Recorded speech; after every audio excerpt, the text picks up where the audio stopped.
사도 바울은 로마서 전반부에서 아브라함의 자손이 될 수 없었던 이방인들이 어떻게 아브라함의 자손이 될 수 있었는지 그 장엄한 은혜에 대해서 제시한 뒤에 12장부터 그 은혜에 따른 실제적인 삶이 어떠해야 하는지를 우리에게 말하고 있습니다. 12장 이후로 이어지는 그리스도인의 삶의 실제적인 교훈들을 도입하는 머리에 사도가 가장 먼저 언급하는 것은 바로 예배였습니다. 이것은 구원받은 성도들이 하나님의 놀라운 은혜에 응답하는 가장 중요하고 시급한 것이 바로 예배라는 것을 선언하는 것입니다. 제가 자주 말씀드렸지만 하나님을 하나님으로 대접하는가 하는 이 문제는 그 사람이 드리는 예배를 보면 알 수 있다라고 늘 말씀드렸습니다. 하나님은 하나님을 향한 공경과 두려움을 상실한 이스라엘 백성들에게 가장 먼저 그 마음이 드러난 곳이 제사였다라는 것을 말라기를 통해 보여주셨습니다. 이스라엘 백성들이 눈먼 것, 저는 것, 병든 것을 가지고 하나님 앞에 제사를 드린 것은 다름 아닌 하나님을 향한 경외의 마음을 상실한 결과였던 것입니다. 하나님을 사랑하는 마음, 하나님을 두려워하는 마음이 없으니 당연히 제사는 엉망일 수밖에 없었던 것입니다. 사실 하나님은 단 한 번도 이스라엘 백성들이 드리는 제물에 관심을 두지 않으셨습니다. 하나님은 그 제물을 드리는 예배자의 마음, 그들의 태도에 늘 관심을 두셨습니다. 히브리서를 보면 하나님이 최초로 드려진 제사 중에 하나님이 받으신 제사가 있고 받지 않는 제사가 있었는데 가인의 제사는 받으시고 가인의 제사는 받지 않으시고 아벨의 제사는 받으셨죠. 하나님이 아벨의 제사를 가인의 제사보다 더 나은 제사라고 말하는 이유가 히브리서에 기록되어져 있습니다. 성경은 아벨이 믿음으로 제사를 드렸기 때문에 하나님은 그 제사를 받으셨다라고 말하고 있습니다. 그래서 성경은 이렇게 이야기하죠. 하나님이 아벨과 그 제사를 연합했다라고 이야기를 합니다. 하나님이 제사를 연합했다고 할 때 아벨과 그 제사를 연합했다라고 이야기를 하죠. 예배를 드리는 헌제자의 마음을 주님이 보시고 그 사람을 하나님이 받으신다라는 것입니다. 사울이라는 왕이 있었습니다. 아말렉과의 전투를 펼치는데 하나님께서는 그곳에 있는 모든 사람들과 가축들과 모든 것을 다 진멸하고 돌아오라고 말씀하셨습니다. 그런데 그 하나님의 명령에 순종하지 않고 사울 왕은 아각이라는 아말렉 왕을 살려서 데리고 옵니다. 이때 사무엘이라는 선지자가 사울이라는 왕을 책망하죠. 그 유명한 말씀입니다. 순종이 제사보다 낫고 듣는 것이 순양의 기름보다 낫다라고 사무엘 선지자가 사울에게 이야기를 합니다. 그러면 왜 하나님은 순종이 제사보다 낫다, 또 듣는 것이 순양의 기름보다 낫다라고 말씀하시는 것일까요? 순종하고 듣는 예배자의 마음을 제사의 제물보다 더 귀히 여기시기 때문입니다. 하나님은 지금 이 시간에도 우리의 마음을 원하십니다. 화려한 찬양이나 우리의 몸짓, 또 우리가 드리는 헌금이 아니라 우리의 마음을 산 제물로 받기를 원하시는 것입니다. 제가 이 메시지를 예전에도 한번 나눴는데, 여러분, 예배는 크게 공적 예배와 삶의 예배로 나눌 수 있습니다. 우리는 지금 공적 예배를 드리고 있습니다. 그런데 어쩌면 이 공적인 예배는 좁은 의미의 예배라 할 수 있습니다. 그럼 큰 의미의 예배는 뭔가? 그것은 공적 예배와 삶의 예배를 포괄하는 포괄적인 통합적인 예배입니다. 사도는 이러한 예배를 가리켜서 우리의 몸을 거룩한 산제물로 드리는 것이다 라고 표현하고 있습니다. 우리의 몸을 제물로 드린다는 것은 무슨 말인가? 일단 몸으로 번역된 헬라어 소마타라는 단어는 단순한 우리의 몸을 가리키는 것이 아니라 인간이라는 포괄적인 의미를 가집니다. 육신뿐 아니라 우리의 전인을 가리키는 것입니다.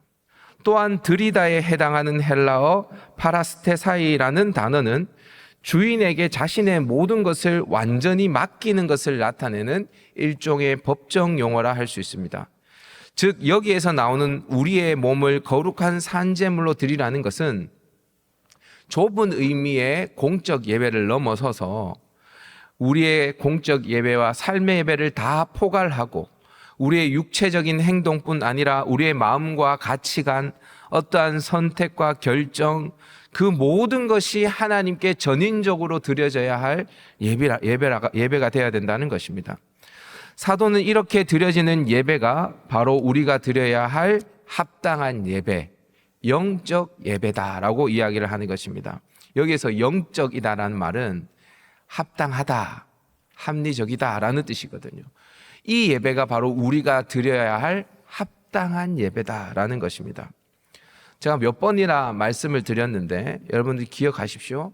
하나님은 우리의 삶의 모든 영역의 주인이십니다. 아멘이십니까? 교회 나와서 교회에만 계시는 분이 아니세요. 하나님은 모든 영역의 모든 순간에 함께 하시는 분이십니다.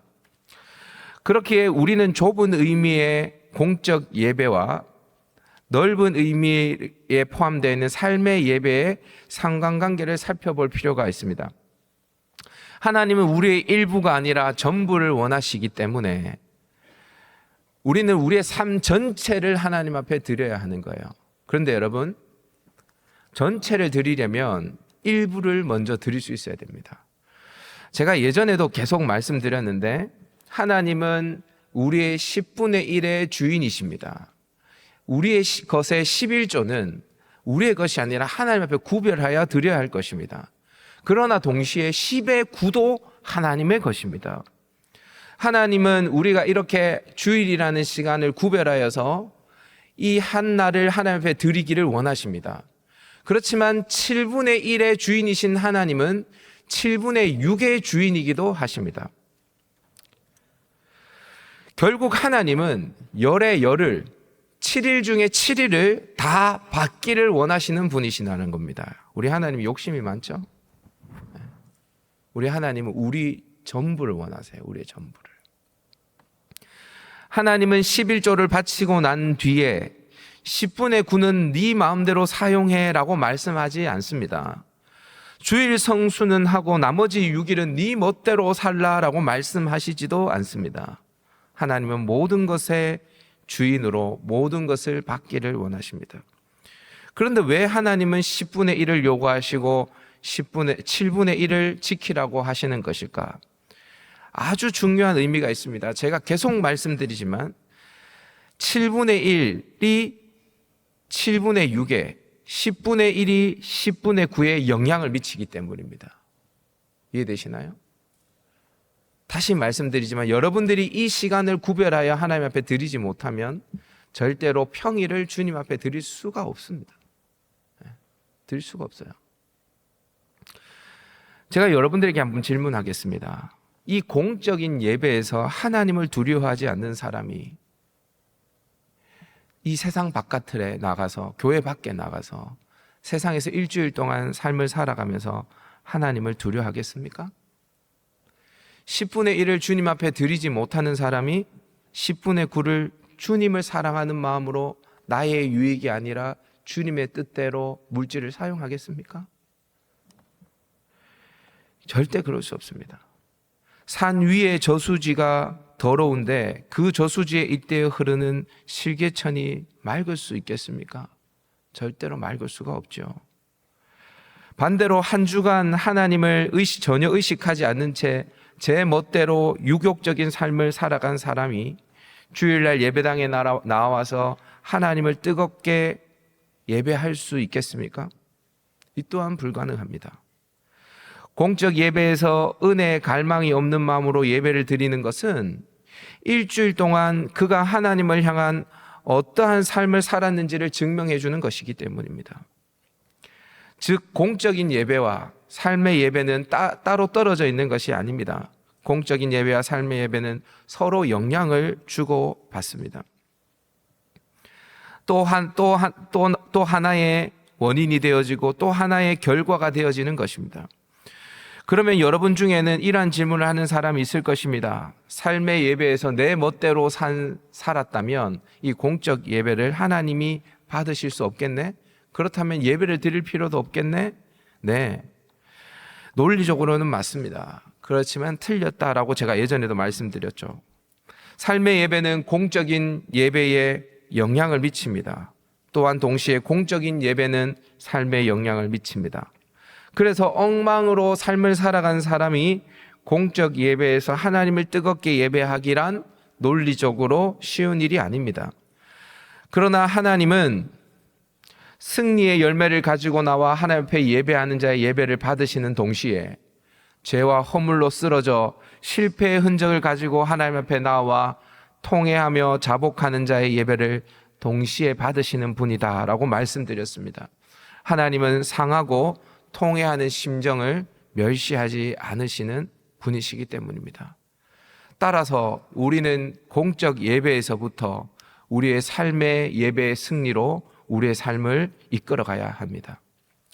공적 예배의 승리는 반드시 삶의 승리로 나타나게 되고, 공적 예배에서 하나님을 사랑하고 두려워하는 경외의 마음은 그대로 삶의 현장에도 작동되어져서 우리의 모든 삶을 하나님 앞에 거룩한 산제물로 드리게 하는 것이기 때문입니다. 자, 그러면 경외의 마음으로 하나님께 승리의 열매를 드리든 아니면 상하고 통회한 마음으로 하나님 앞에 예배를 올려드리든 그게 무엇이든 간에 공적 예배에서 열렬히 하나님을 예배한 사람은 삶 속에서 어떠한 모습으로 하나님을 예배하며 살아갈까요? 오늘 본문 2절에서 사도는 이렇게 이야기를 합니다. 우리 다 같이 한번 읽어볼까요? 시작. 너희는 이 세대를 본받지 말고 오직 마음을 새롭게 함으로 변화를 받아 하나님의 선하시고 기뻐하시고 온전한 뜻이 무엇인지 분별하도록 하라. 아멘.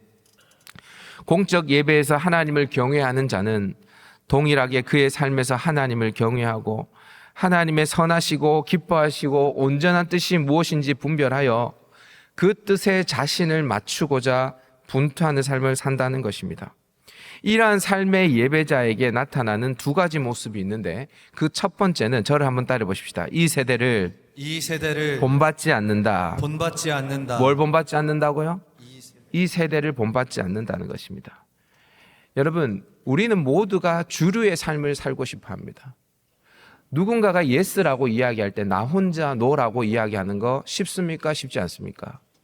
쉽지 않습니다. 누군가가 노라고 할 때 나 혼자 예스라고 외치는 것도 쉬운 일이 아닙니다. 대세를 따라갈 때는 고난이 없지만 대세를 이탈하여 소명의 길을 갈 때에 세상은 우리를 조롱하고 비난합니다. 성경에 보면 좁은 길과 넓은 길이 있습니다. 이 두 길의 특징에 대해서 성경은 이렇게 이야기합니다.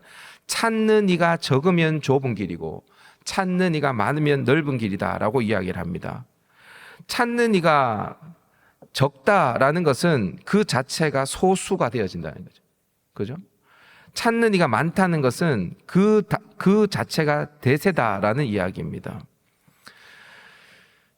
여러분, 하나님의 생각은 사람들의 생각과 다르며 하나님의 길은 사람들의 길과 다를 때가 많습니다. 사람에게 좋아 보이는 것이 하나님에게는 악하게 보일 때가 많습니다. 물론 늘 우리가 보이기에 좋아 보이는 것이 다 악한 것은 아닙니다. 그렇지만 대체로 그렇습니다. 사도는 같은 맥락으로 이 세상을 본받지 말라라고 이야기를 하는데요.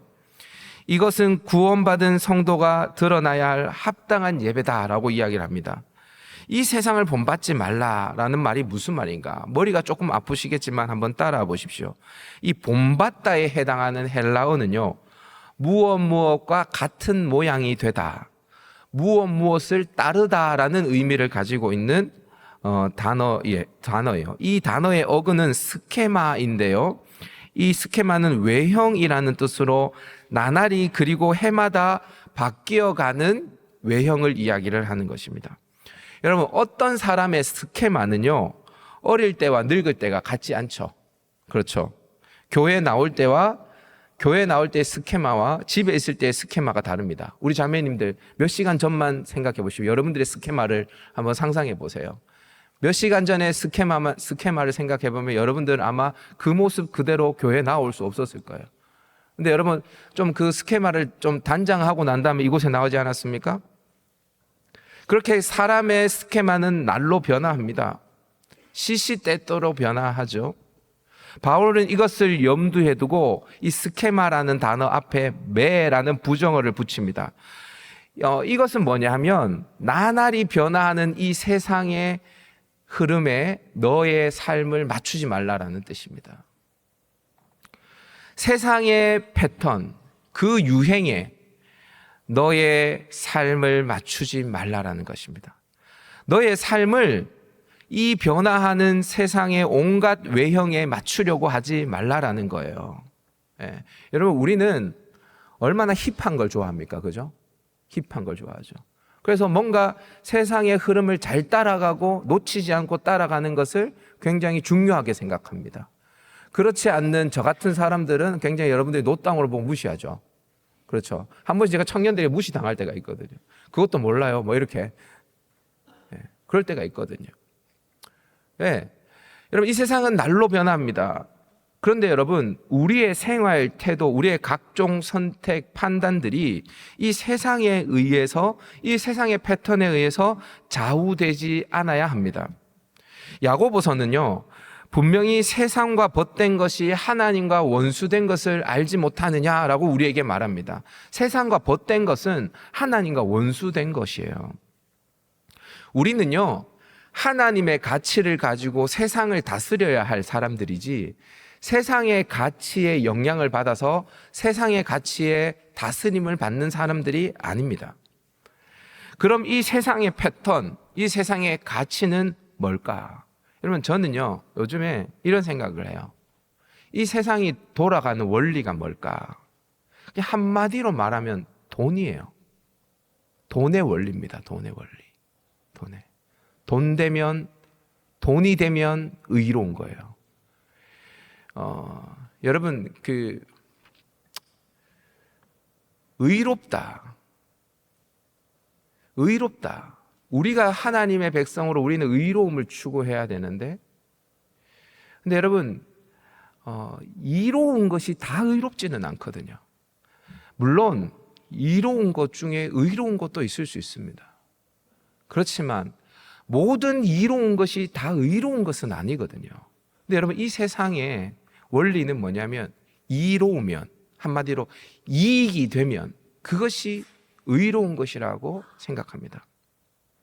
사람들은 이 돈 결국에는 그게 뭐냐면 파워입니다. 파워, 힘이죠. 이것을 가지기 위해서 열심히 공부합니다. 왜 좋은 대학을 가려고 합니까? 왜 좋은 직장을 가지려고 합니까? 그래야 힘을 가질 수 있기 때문입니다.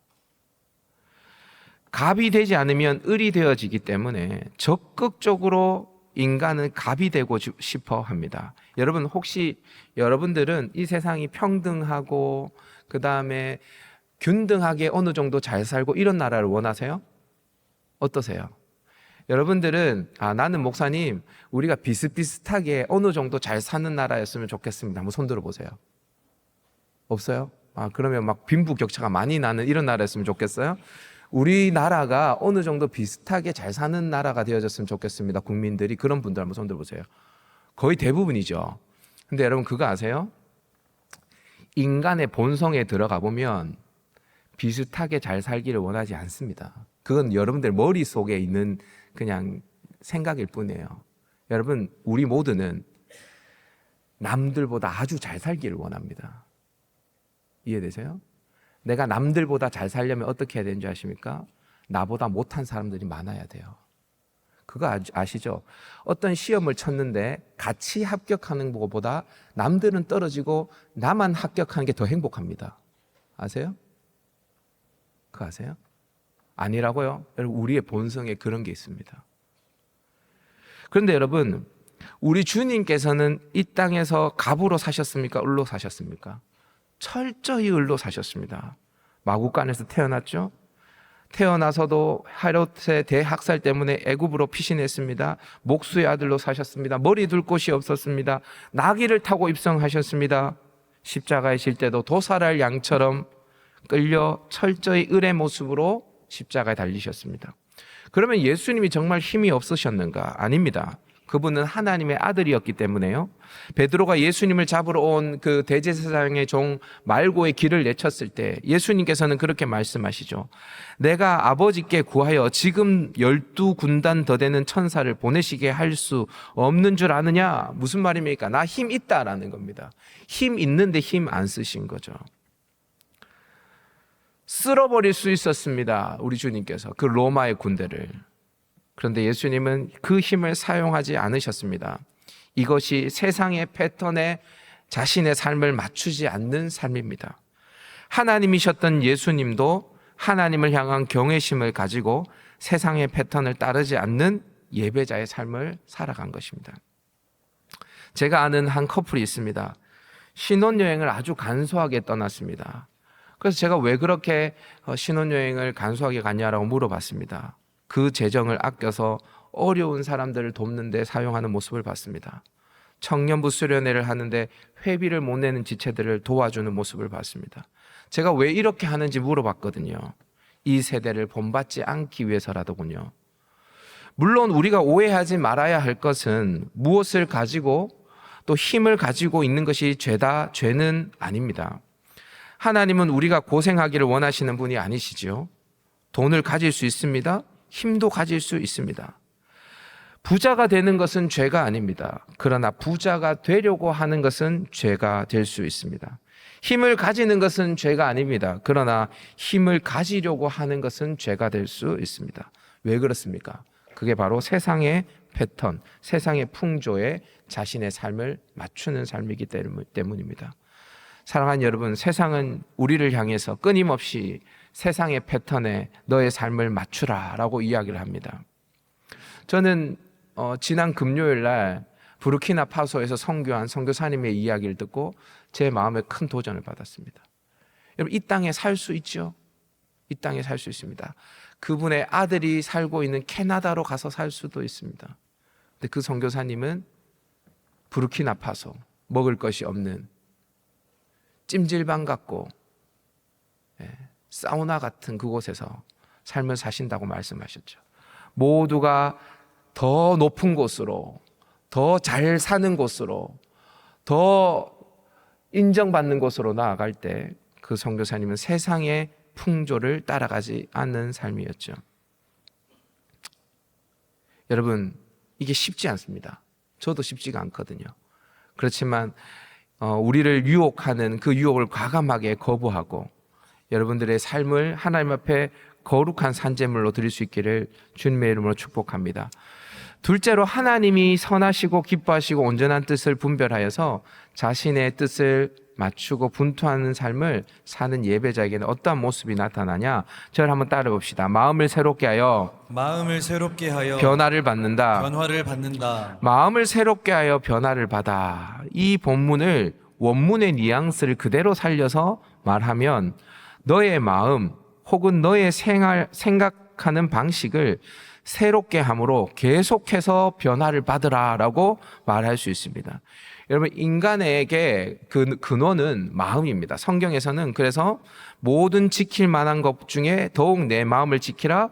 생명의 근원이 이에서 남이라라고 이야기를 하죠. 생명의 근원이 어디에서 난다고요? 왜? 우리의 마음에서 난대요. 오늘 본문에 나오는 변화를 받아에 해당하는 헬라어를 보면 그 어근이 되는 단어가 모르페라는 단어입니다. 모르페. 이 단어는 모양, 형상을 뜻하는 말로 앞에 나오는 스케마와 비슷한 뜻을 가지고 있습니다. 그러나 스케마는 주로 외적인 모양이나 모습을 가리키는 데 비해 모르페는 본질 그 자체, 어떤 사물의 본질적인 요소를 의미합니다. 사람이 어릴 때와 늙을 때의 스케마가 다를 수 있지만 동일한 모르페를 가지고 있다라고 말할 수 있죠. 여러분들이 교회 나올 때 화장을 하고 머리를 정돈하고 집에 있을 때와는 다른 스케마를 가지고 이곳에 나와 있지만 여러분들의 모르페는 지금 집에 있을 때나 이곳에 있을 때나 같은 존재이죠. 즉 마음을 새롭게 하여 변화를 받는다는 말은 겉에 있는 외형이 변화하는 것이 아니라 우리의 속사람, 본질적인 변혁이 일어나는 것을 말하는 것입니다. 어떤 사람의 됨됨이는 그 사람의 행실을 통해 드러납니다. 그렇게 어떤 행동의 변화를 주기보다는 그 사람 자체가 바뀌게 되어지면 그의 말과 행동 모든 것이 바뀌게 되어지는 것이죠. 그러니까 마음이 새로워지면 우리의 언어가 새로워지고 우리의 마음이 새로워지면 우리의 행동이 새로워지는 것입니다. 여러분, 우리는 어떠한 사안에 대해서만 예수를 믿는 사람으로 반응하는 것이 아니라 삶의 전 영역, 그러니까 완전히 그리스도인으로서의 가치관으로 변혁되어져서 우리의 모든 사고와 행실 그리고 선택과 판단에 그 하나님의 복음이 우리에게 영향을 미쳐야 하는 것입니다. 이렇게 마음이 새롭게 되어져서 가치관의 변혁이 일어난 사람은 하나님의 선하시고 기뻐하시고 온전한 뜻이 무엇인지 어렵지 않게 분별해냅니다.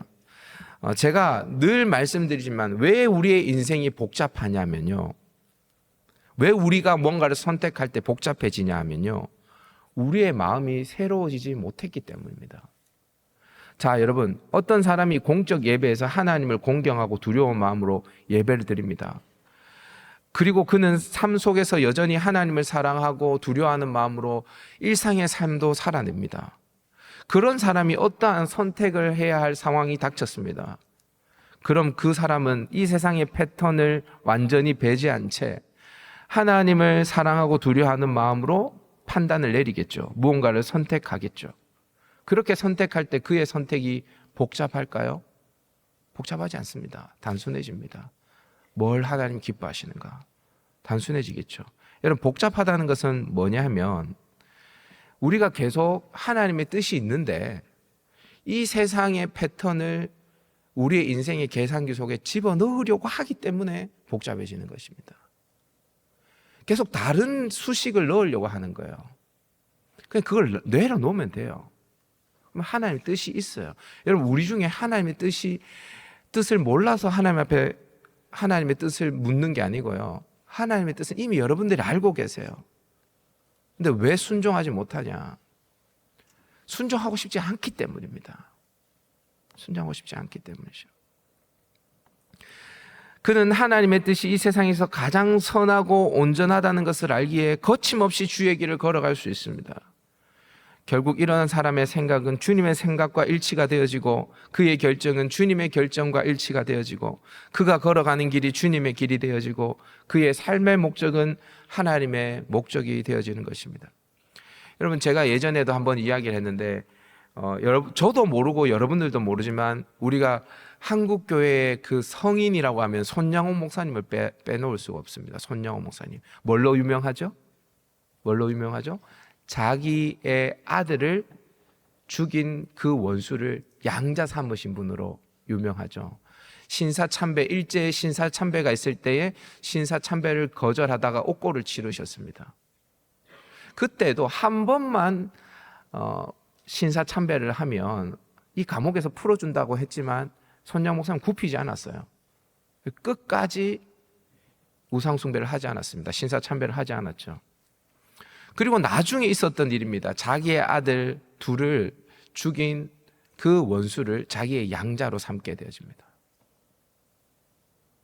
그리고 여러분, 그분이 목사님이 되어지셔요. 그 원수가 나중에 목사님이 되어지시거든요.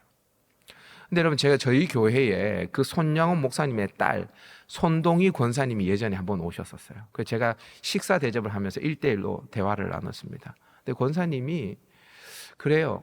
제가 두 오빠를 죽인 그 원수, 그분을 양자로 아버지가 삼으셨는데 그때 마음이 어떠셨냐고 제가 물어봤어요.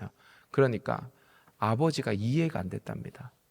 아니, 그냥 용서만 해주시면 되지 우리 오빠를 죽인 그 원수를 어떻게 나보고 오빠라고 부르도록 양자로 삼을 수 있냐라는 거예요. 그래서 아버지 왜 그러냐고 물어보니까 아버지가 손양호 목사님 이렇게 대답했다라고 해요. 우상숭배, 신사참배를 하지 말라라고 하신 분이 원수도 사랑하라 하셨으니 이 말씀은 지키고 이 말씀은 어찌 지키지 않을 수 있나? 여러분, 이 이야기를 듣노라면 이미 그는 이 세상 사람이 아닌 것 같아 보이죠. 그의 마음에 세상의 패턴이 자리 잡을 틈은 없었습니다. 완전히 본질적으로 다른 존재가 되었기 때문입니다. 하나님을 경외하는 자는 공적 예배에서 그의 마음을 하나님께 온전히 드립니다. 그리고 동일한 자세를 가지고 그의 삶 속에서도 자신의 몸을 하나님이 기뻐하시는 거룩한 산제물로 드리게 됩니다. 전 인격으로 삶의 전 영역에서 세상의 패턴을 따르지 않고 본질적인 변화로 하나님 앞에 자신의 전부를 하나님 앞에 쏟아붓게 되어지는 것입니다.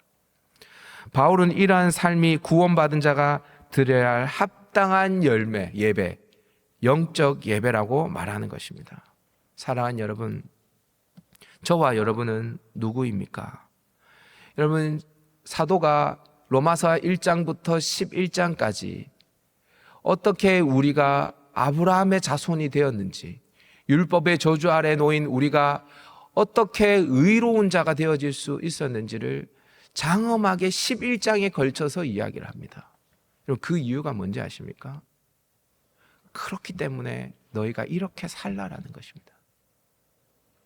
여러분, 우리는 그 복음 아래 머물러서 그 복음을 누리기만 하고 12장에 당연히 응답해야 할 우리의 삶의 예배를 주님께 드리지 않습니다. 우리의 몸을 거룩한 산제물로 드리지 않고 있는 것이죠. 10분의 10 전체를 하나님께 드리는 자입니까, 여러분은? 10분의 1을 경외하는 마음 없이 드리고 10분의 9도 어떻게든 여러분이 주인이 되어 여러분들 마음대로 사용하며 살아가는 사람이 아닙니까? 결국 그래서 우리의 삶 전체가 내가 주인 되어져서 여전히 은혜 받은 사람이 아닌 것처럼 살아가는 모습은 아닙니까? 어떻습니까? 10분의 1조차도 드리지 못하는 자, 7분의 1조차도 드리지 못하는 자로 사는 것은 혹 아닙니까? 하나님은 우리의 마음을 보십니다. 공적 예배에서 삶의 예배까지 우리의 마음을 하나님이 받으시기를 원하십니다. 제가 어제 밤에 집에 들어갔는데 저희 아들이 피카츄 만화를 보고 있더라고요. 피카츄. 제가 저희 아들을 쳐다보는데 저희 아들은 단 한 번도 제게 눈을 마주치지 않고 피카츄만 보고 있었습니다. 근데 여러분, 피카츄를 바라보는 우리 아들을 제가 뚫어지라 수십 분 동안 쳐다보고 있는데요. 그런 마음이 들더라고요. 한 번쯤 나와 눈을 마주쳐주지. 그런 생각이 들더라고요. 그 순간에 문득 주님께서 제게 이렇게 말씀하셨어요. 네가 이렇게 살고 있다. 우리 주님은 항상 나를 바라보고 있는데 나는 항상 다른 것을 바라보고 있는 거예요. 한 번도 주님과 눈을 마주치지 않고 살아갈 때가 많죠. 우리 주님은 우리의 마음을 원하시고 그분을 바라봐 주기를 원하십니다. 우리에게 대단한 것을 원하지 않습니다. 우리가 대단한 것을 할 수도 없습니다. 우리가 주님을 사랑의 마음을 가지고 바라봐 주기를 원하시는 거예요. 여러분, 이 시간 그 주님을 바라보십시다. 아멘. 그리고 내일부터 여러분들의 삶 가운데 그 주님 앞에 시선을 맞춰 주십시오. 그래서 구원받은 자가 드리는 그 합당한 예배를 주님께 올려드리는 저와 여러분 될 수 있기를 주님의 이름으로 축복합니다.